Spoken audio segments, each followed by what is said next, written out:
Hello friends, स्वागत है आपका मेरे नेक्स्ट वीडियो के अंदर। पिछले वीडियो के अंदर है ना हमने है ना डिविजिबिलिटी के अंदर रूल्स पढ़े थे 1 से लेकर 5 तक के। अब उसके बाद में है ना आगे के हम रूल्स पढ़ेंगे। और पिछली जितनी भी वीडियोस मैंने पोस्ट करी थी, जितनी भी अपने अपलोड करी है, उन वीडियोस के अंदर ना एक चीज़ है ना आप नोटिस करिएगा, मैंने ना बेसिक टाइप्स के है ना अकॉर्डिंग है ना मैंने वीडियोस को चलाया है। जैसे ना मल्टीप्लिकेशन हो गया, डिवाइडेशन हो गया, एडिशन हो गया, सब्ट्रैक्शन हो गया, और डेसिमल्स के जो नंबर्स हो गए हैं, इन सब चीज़ों को। वो वीडियोस बहुत ही मोस्ट इंपॉर्टेंट वीडियोस है। उसका रीज़न ये है क्योंकि अब जो क्वेश्चन आगे चलते जाएंगे ना, तो कुछ चीज़ें ऐसी होगी कि मैं ना उनको ना लॉन्ग टर्म में नहीं बता पाऊंगा। कुछ चीज़ें शॉर्ट टर्म में चलेगी। शॉर्ट टर्म का मतलब होगा जैसे मैं किसी नंबर का किसी नंबर में डिवाइड दे रहा हूँ, तो मैं डिवाइड देने के लिए है ना वो ब्रैकेट सिस्टम नहीं बनाऊंगा कि ब्रैकेट सिस्टम बनाया नहीं, जरूरत होगी तो बना नहीं है। अगर नहीं होगा, जैसे बेसिकली किसी को किसी में डिवाइड देना होगा, मुझे रिमाइंडर पता करना होगा या फिर है ना कोई क्वेश्चन पता करना होगा, यानी भागफल पता करना होगा, तो उस कंडीशन के अंदर अपन फटाफट उसी नंबर के अंदर आमने सामने करके जल्दी करेंगे। इसलिए मैं एक है ना इस सलाह के तौर पर कहूंगा कि आप है ना मेरे पीछे की वीडियोस को है ना ठीक ढंग से है ना कंसीडर कर लें, मतलब उनको देख लें। अगर वो एक बार दिख गई, मतलब उसके अंदर पता लग गया कि मैं डिवाइडेशन वगैरह किस तरीके से क्या कर रखे हैं, तो पिछली अब जो वीडियोस आने वाली है ना, उन वीडियोस के अंदर कभी प्रॉब्लम नहीं आने वाली, क्योंकि मैं इसके अंदर स्पीड से करता जा रहा हूँ, तो कोई प्रॉब्लम क्रिएट होगी। इससे तो अच्छा है पिछली वीडियोस को देखें, ठीक है। तो आज हम पढ़ेंगे डिविजिबिलिटी के आगे के नियम। जैसे 5 तक हमने पढ़ लिए थे, अब हम उसके बाद में आगे के नियम पढ़ेंगे। तो देखो, डिविजिबिलिटी के अंदर आप पढ़ेंगे अपन 6 रूल, यानी रूल 6। अब रूल 6 की बात आ रही है। रूल 6 का मतलब ये हो गया, हमारे पास में जो भी एक्स वाई जेड जो भी नंबर है उसके अंदर 6 का डिवाइड देना है, ये अपन को पढ़ना है, ठीक है। अब देखो, अगर 6 का डिवाइड देना है तो 6 का डिवाइड देने का मतलब ये हो गया, ये एक इवन नंबर है। इवन नंबर का होने का मतलब ये हो गया ये 2 की टेबल के अंदर कटता है। पहली चीज तो ये है। दूसरा, अगर मैं आपको कहूं कि आप 6 को है ना अगर है ना किसी नंबर से डिवाइड देना चाह रहे हो, तो डिवाइड देना चाह रहे हो तो आप क्या 6 को है ना पहले ये ना 2 पेयर के अंदर तोड़ सकते हो क्या? बिल्कुल तोड़ सकते हैं, क्योंकि 6 जो है ना वो एक नंबर के साथ में ना टुकड़ों में बट रहा है। कैसे बट रहा है? अगर मैं देखूं कि 6 जो होगा ना वो 6 को मैं 2 इंटू 3 के अंदर बांट सकता हूँ। इनडायरेक्टली मैं कहूं 6 के मैंने फैक्टर कर दिया, यानी गुणनखंड कर दिया, बस मैंने इतना ही किया।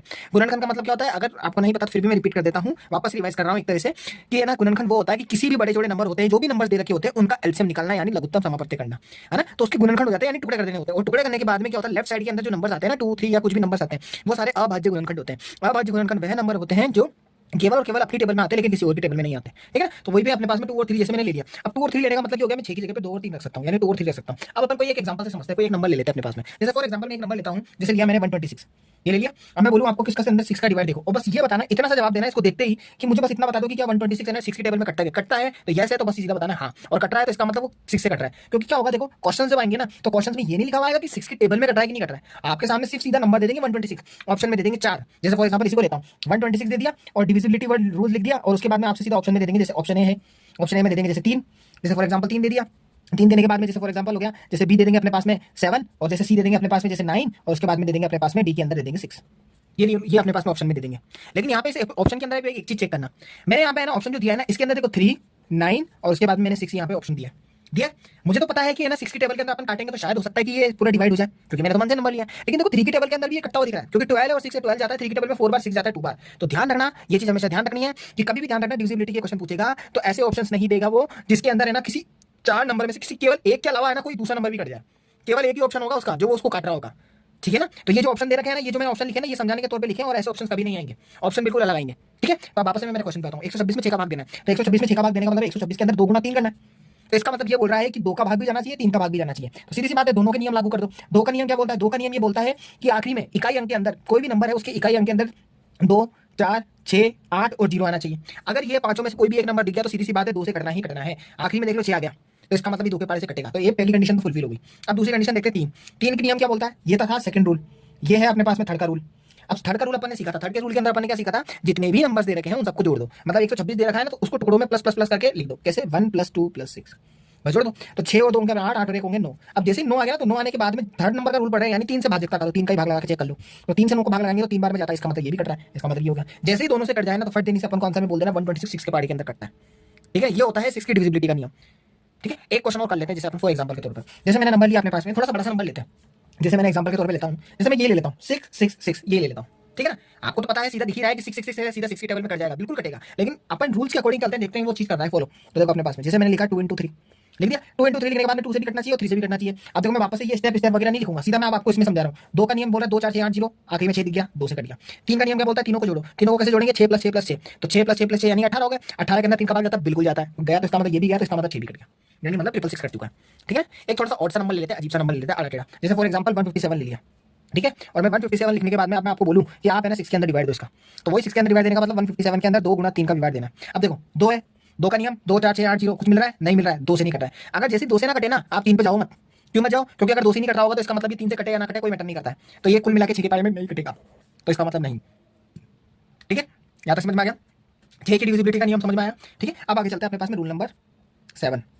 अब रूल 7 क्या बोलता है, देखो रूल 7 क्या बोलता है। रूल 7 को समझने के लिए बस एक स्टेप फॉलो करना है और कुछ भी नहीं करना है। रूल 7 ये बोलता है अगर एक्स वाई या फिर जेड कोई भी नंबर है उसमें अगर 7 का डिवाइड देना है तो 7 की डिविजिबिलिटी का नियम ये बोलता है आपको कुछ स्टेप्स होंगे जो फॉलो करने होंगे। पहला स्टेप, पहले लेते हैं अपने मन से कोई क्वेश्चन, जैसे फॉर एग्जांपल मैं अपने मन से क्वेश्चन लेता हूं 147 ले लिया।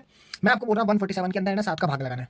अब आप बोलोगे 7 का भाग लगाना है तो स्टेप क्या फॉलो करने पड़ेंगे, स्टेप ये फॉलो करने पड़ेंगे। स्टेप नंबर 1, स्टेप 1 पहला स्टेप ये बोलता है आपको क्या करना पड़ेगा, जो पीछे का जो इकाई अंक है ना, जो ये इकाई अंक दे रखा है, इस इकाई अंक का क्या करना पड़ेगा, दोगुना करना पड़ेगा। मैं वापस से लिख देता हूं, स्टेप 1 के अंदर इकाई अंक का 2 गुना, ठीक है, 2 गुना करना है, गुना नहीं 2 गुना करना है, ठीक है ना। तो 2 गुना करना है, तो 2 गुना का मतलब क्या हो गया कि 147 में जो 7 लिखा हुआ है ना, इस 7 का 2 गुना कर दो, तो 2 गुना करते ही अपने पास में कितना आ गया, 14। 14 आ गया। 14 आने के बाद में अगला स्टेप अपन को क्या फॉलो करना है, 147 में मतलब 7 का डिवाइड देना है, तो अगले स्टेप में अपन को क्या करना है, जो ये 7 था इसका जैसे ही 2 गुना किया 14, 14 को आपको क्या लिख देना है, ऐसे लिख देना 14 और उसके आगे लगा दो माइनस का साइन। अब जैसे ही मैंने 14 को कंसीडर कर लिया, मतलब 14 को फुलफिल कर लिया, 14 को फुलफिल करने के बाद में 14 ही बचेगा, तो आगे इस 14 को ऐसा कैसा लिख दो। अब आपको पता है 14 में से 14 जाएंगे तो 0 बचते हैं। अब जैसे 0 आ जाए तो कंडीशन समझ लेना, अगर 7 की डिविजिबिलिटी का नियम है, अगर आपके पास में ये स्टेप फॉलो करने के बाद में आखिरी में एक ही नंबर को काट दे, मतलब आखिरी में 0 आ जाए, तो भी आपके पास में 147 है, सीधा 7 के पड़े में कटना ही कटना है। लेकिन मान लो बाई चांस अगर जैसे किसी में 0 नहीं बच रहा है, कुछ और बचा है, तो तब क्या हो, तो लो अभी उसका भी एक क्वेश्चन ले लेते हैं। जैसे फॉर एग्जांपल एक क्वेश्चन ले लेते हैं 217 ले लेते हैं।